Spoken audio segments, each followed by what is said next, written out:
Clip number 453۔ اس clip میں آپ سورہ توبہ کی آیت نمبر 78 سے 80 تک کی تلاوت، ترجمہ، تفسیر قرآن صراط الجنان سماعت فرمائیں گے۔ بسم اللہ الرحمن الرحیم۔ ترجمہ، اللہ کے نام سے شروع جو نہایت مہربان رحمت والا ہے۔ الم یعلموا ان اللہ یعلم سرهم ونجواهم وان اللہ علام الغیوب الذین یلمزون المطوعین من المؤمنین فی الصدقات والذین لا یجدون إلا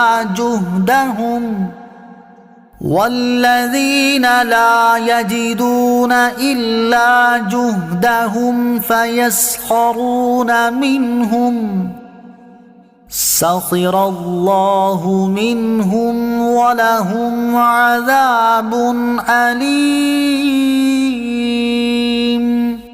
ترجمہ، کیا انہیں معلوم نہیں کہ اللہ ان کے دل کی ہر چھپی بات اور ان کی ہر سرگوشی کو جانتا ہے، اور یہ کہ اللہ سب غیبوں کو خوب جاننے والا ہے، اور وہ جو دل کھول کر خیرات دینے والے مسلمانوں پر اور ان پر جو اپنی محنت و مشقت کی بقدر ہی پاتے ہیں عیب لگاتے ہیں پھر ان کا مذاق اڑاتے ہیں، تو اللہ انہیں ان کے مذاق اڑانے کی سزا دے گا اور ان کے لیے دردناک عذاب ہے۔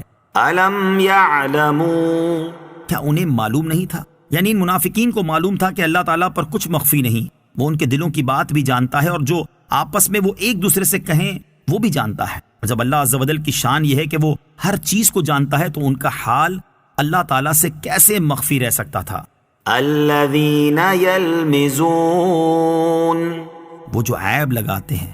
شان نزول، جب آیت صدقہ نازل ہوئی تو لوگ صدقہ لائے، ان میں بعض بہت زیادہ مال لائے، انہیں تو منافقین نے ریاکار کہا، اور کوئی تھوڑا سا مال لے کر آیا تو منافقین نے ان کے متعلق کہا اللہ تعالیٰ کو اس کی کیا پرواہ، یعنی اتنا تھوڑا دینے کا کیا فائدہ۔ اس پر یہ آیت نازل ہوئی۔ حضرت عبداللہ ابن عباس رضی اللہ تعالیٰ عنہما سے مروی ہے کہ جب رسول اکرم علیہ السلام نے لوگوں کو صدقے کی رغبت دلائی تو حضرت عبد الرحمن بن عوف رضی اللہ تعالیٰ عنہ 4000 درہم لائے اور عرض کی یا رسول اللہ صلی اللہ تعالیٰ علیہ وسلم، میرا کل مال 8000 درہم تھا، 4000 تو یہ راہ خدا میں حاضر ہے اور 4000 میں نے گھر والوں کے لیے روک لیے ہیں۔ حضور اکرم علیہ السلام نے فرمایا جو تم نے دیا اللہ تعالیٰ اس میں برکت فرمائے، اور جو روک لیا اس میں بھی برکت فرمائے۔ حضور اقدس علیہ السلام کی دعا کا یہ اثر ہوا کہ ان کا مال بہت بڑھا، یہاں تک کہ جب ان کی وفات ہوئی تو انہوں نے 2 بیویاں چھوڑی، انہیں 8واں حصہ ملا جس کی مقدار 1,60,000 درہم تھی۔ حضرت ابو عقیل انصاری رضی اللہ تعالیٰ عنہ 4 کلو کے قریب کھجورے لے کر حاضر ہوئے، اور انہوں نے بارگاہ رسالت علیہ السلام میں عرض کی میں نے آج رات پانی کھینچنے کی مزدوری کی، اس کی اجرت 2 سا کھجوریں ملی، 1 سا تو میں گھر والوں کے لیے چھوڑ آیا اور 1 سا راہ خدا میں حاضر ہے۔ نبی پاک علیہ السلام نے یہ صدقہ قبول فرمایا اور اس کی قدر کی۔ اللہ تعالیٰ کی بارگاہ میں مال کی مقدار نہیں بلکہ دل کا اخلاص دیکھا جاتا ہے۔ اس سے معلوم ہوا کہ اللہ عز و جل کی بارگاہ میں مال کی مقدار نہیں دیکھی جاتی بلکہ دلوں کا خلوص دیکھا جاتا ہے۔ حضرت ابو ہریرہ رضی اللہ تعالیٰ عنہ سے روایت ہے کہ نبی اکرم علیہ السلام نے ارشاد فرمایا بے شک اللہ عز و جل تمہاری صورتوں اور مالوں کو نہیں دیکھتا بلکہ تمہارے دلوں اور عملوں کو دیکھتا ہے۔ آیت الذین یلمزون المطوعین سے حاصل ہونے والی معلومات۔ اس آیت سے 3 چیزیں معلوم ہوئی۔ نمبر 1، جو لوگ صحابہ کرام رضی اللہ تعالیٰ عنہم کی ہر عبادت کو نفاق یا دکھلاوے پر محمول کرتے ہیں اور صحابہ رضی اللہ تعالیٰ عنہم پر تان کرتے ہیں وہ منافقین ہیں۔ نمبر 2، نیک لوگوں کا نیکی پر مذاق اڑانا منافقین کا کام ہے۔ آج بھی بہت سے مسلمان کہلانے والوں کو فلموں ڈراموں سے تو تکلیف نہیں ہوتی، البتہ دینی شعائر پر عمل کرنے، دینی حلیہ اپنانے، دین کا نام لینے سے تکلیف ہوتی ہے اور اس کا مذاق اڑاتے ہیں۔ نمبر 3، نیک بندوں کا مذاق اڑانا، انہیں تہمت لگانا رب تعالیٰ سے مقابلہ کرنا ہے، اور اللہ تعالیٰ اپنے بندوں کا بدلہ لیتا ہے۔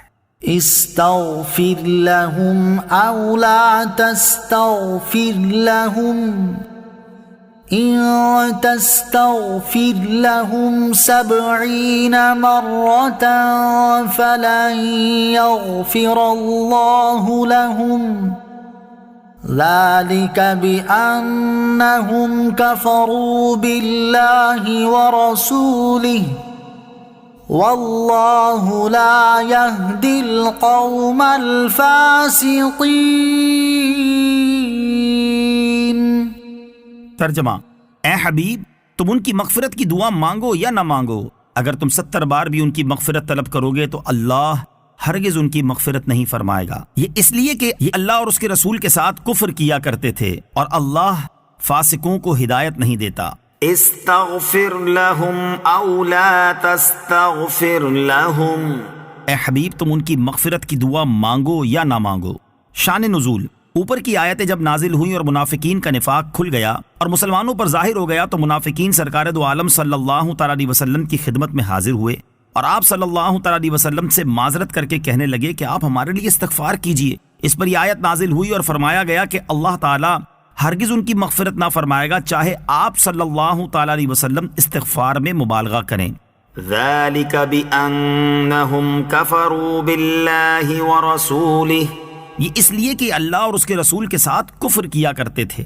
اس آیت میں منافقوں کو نہ بخشنے کی وجہ بیان فرمائی گئی کہ وہ اللہ اور رسول صلی اللہ تعالیٰ علیہ وسلم کے منکر ہیں، اور جو ان کا منکر ہوا اور نبی کریم صلی اللہ تعالیٰ علیہ وسلم اس کے لیے اپنی رحمت عامہ کی بنا پر دعا بھی کر دیں تب بھی اللہ عز و جل اسے نہ بخشے گا۔ اس نہ بخشنے میں حضور پرنور صلی اللہ تعالیٰ علیہ وسلم کی انتہائی عظمت کا اظہار ہے کہ آپ کا منکر جنت میں نہیں جا سکتا۔ معلوم ہوا کہ کافر کو کسی کی دعائے مغفرت فائدہ نہیں دیتی، اس کی بخشش ناممکن ہے۔ واللہ لا یہدی القوم الفاسقین، اور اللہ فاسقوں کو ہدایت نہیں دیتا۔ اس سے مراد یہ ہے کہ جو ایمان سے خارج ہوں جب تک وہ کفر پر قائم رہیں اللہ عز و جل انہیں ہدایت نہیں دیتا، اور جو ہدایت کا ارادہ کرے ہدایت اسے ہی ملتی ہے۔ اللہ عز و جل جبراً کسی کو ہدایت